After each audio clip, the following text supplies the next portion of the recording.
Welcome back to Friday Reads, where we help you find your next read. I'm Jill. And I'm Julie, and we are on our final round of 5-star picks from our patrons. So these 10 are the last 10 you're going to get as some ideas for what to read that are 5-star picks. Jill, what's your first one? My first one is Local Woman Missing by Mary Kubica. People don't just disappear without a trace. Shelby Thibault is the first to go missing. Not long after, Meredith Dickey and her 6-year-old daughter Delilah vanished just blocks away from Shelby was last seen, striking fear in their once peaceful community. Are these incidents connected? After an exclusive search that yields more questions than answers, the case eventually goes cold. Now 11 years later, Delilah shockingly returns. Everyone wants to know what happened to her. No one is prepared for what they will find. In this smart and chilling thriller, master of suspense and New York Times bestselling author Mary Kubica takes the domestic secrets to a whole new level, showing that some people will stop at nothing to keep the truth buried. So, Local Woman Missing. I am a fan of Mary Kubica, so she's a good one for thrillers. My first pick is a new book, actually. This is The Sirens by Amelia Hart, and it was published this year. A story of sisters separated by hundreds of years, but bound together in more ways than they can imagine.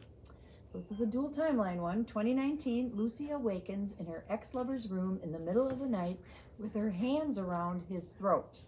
Horrified, she flees to her sister's house on the coast of New South Wales, hoping Jess can help explain the vivid dreams that preceded the attack.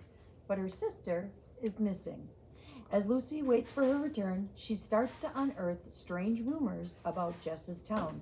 Tales of numerous missing men spread over decades. A baby abandoned in a sea-swept cave. Whispers of women's voices on the waves. All the while, her dreams start to feel closer than ever. 1800. Mary and Eliza are torn from their loving home in Ireland and forced onto a convict ship headed for Australia.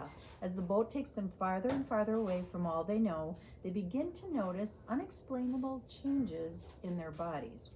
It's a breathtaking tale of female resilience, and it's an extraordinary novel that captures the sheer power of sisterhood and the indefinable magic of the sea. So The Sirens. There's not enough books on sirens. I think that. This one is a love or hate kind of book.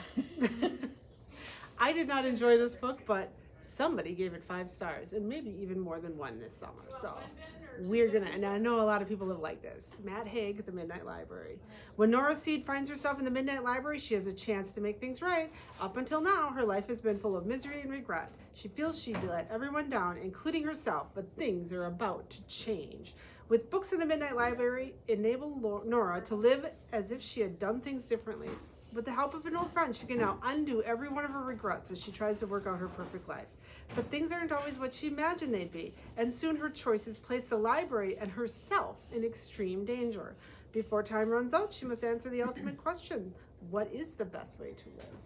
And it does make you question, like, it does. If you would change your life, if you could, you know, like these books in the library. I came late to the party for that one, and I was a little disappointed. I like the premise of it, but it's really cute. Yeah, but I think I gave it a 3 when I read it. I think you don't like his style. All right. My second pick is Sweep, the story of a girl and her monster, and this was published in 2018. For nearly a century, Victorian London relied on climbing boys, orphans owned by chimney sweeps, to clean the flues and protect homes from fire. Their work was hard, thankless, and brutally dangerous. 11-year-old Nan Sparrow is quite possibly the best climber who ever lived, but she's a girl. With her wits and will, she's managed to beat the deadly odds time and time again. But when Nan gets stuck in a deadly chimney fire, she fears her time has come. Instead, she wakes to find herself in an abandoned attic, and she is not alone. Huddled in the corner is a mysterious creature, a golem made from ash and coal. This is the creature that saved her from the fire. It's the story of a girl and her monster. Together, these two outcasts carve out a life together, saving one another in the process. And this was a tween pick from one of our tweens this summer. So Sweep, the story of a girl and her monster. Chimney sweeps. I feel like they only exist in children's stories. This is another thriller, The Wives by Taryn Fisher. This was published in 2019. New York Times bestselling author Taryn Fisher delivers a pulse-pulling, fast-paced suspense novel that will leave you breathless.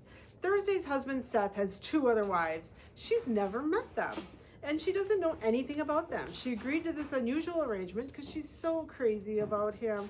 But one day she finds something that tells a very different and horrifying story about the man she married. What follows is one of the most twisted, shocking thrillers you'll ever read. You'll have to grab a copy and find out why. The Wives. Somebody gave this 5 stars. I read that. My third pick is The Music of Bees by Eileen Garvin, and this was published in 2021. 40-year-old Alice Holtzman is stuck in a dead-end job, bereft of family, and now reeling from the unexpected death of her husband. Alice has begun having panic attacks whenever she thinks about how her life hasn't turned out the way she dreamed. Even the beloved honeybees she raises in her spare time aren't helping her feel any better these days.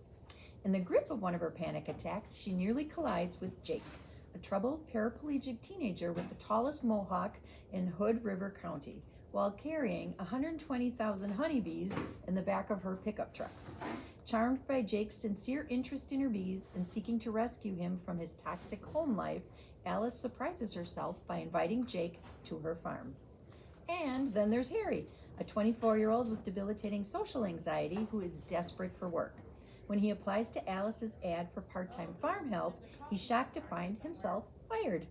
As an unexpected friendship blossoms among Alice, Jake, and Henry, a nefarious pesticide company moves to town, threatening the local honeybee population and illuminating deep-seated corruption in the community.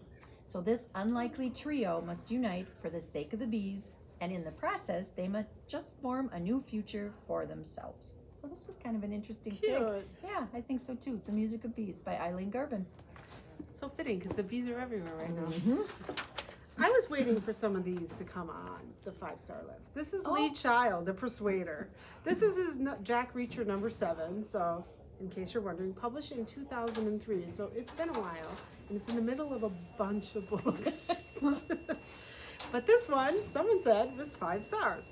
Jack Reacher, the ultimate loner, an elite ex-military cop who left the service years ago. He's moved from place to place without family, without possessions, without commitments, and without fear. Which is good because trouble, big, violent, complicated trouble, finds Reacher wherever he goes. And when trouble finds him, Reacher does not quit. Not once, not ever. But some unfinished business has found Reacher, and Reacher is a man who hates unfinished business. 10 years ago, a key investigation went sour and someone got away with murder. Now a chance encounter brings it all back. Now Reacher sees his one last shot. Some would call it vengeance. Some would call it redemption. Reacher would call it justice. So, popular author, popular series. Very popular. If you're wondering what it's about, that one's a good one. My next pick is Hallowed Ground by Rebecca Yarros. This was published in 2016. There are some debts you can't repay. Josh Walker is loyal, reckless, and he's every girl's dream. But he only has eyes for December Howard, the girl he's craved since his high school hockey days. Together, they have survived grief, the military, distance, and time as they fought for stolen weekends between his post at Fort Rucker and her college at Vanderbilt. Now that Josh is a medevac pilot and Ember is headed toward graduation, they're moving on and in together.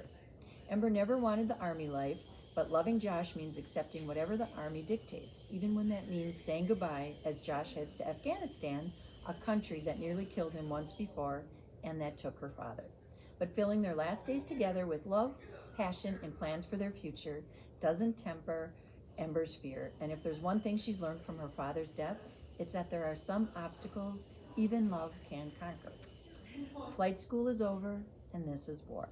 This is actually the 4th book in the Flight and Glory series, which begins with Full Measures. And as of right now, you never know with Rebecca Yarros, there are 5 books in that series. So a couple of hers made the list in this series for 5-star reads. So Flight and Glory series. Rebecca Yarros, she's like, I'm noticing her more. Mm-hmm. Like, she's got a thing going. She's got a lot of good books that she's written that like nobody knows about until now.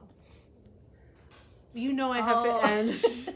Patterson. James Patterson has to make the list of the 5-star reads this summer, and here it is, The House of Cross, This was published in 2024. It's Alex Cross number 33, so there's a lot before this one, if you read in order. The 32nd installment of James Patterson's globally best-selling Alex Cross series. It's time to put the guns down, Detective Cross. Even if you knew the way out of this place, we would catch you. A serial killer is taking out America's finest legal minds, and Alex Cross is called to investigate their brutal murders. But during a dangerous mission to track down the killer, his wife Bree and his best friend John Sampson go missing.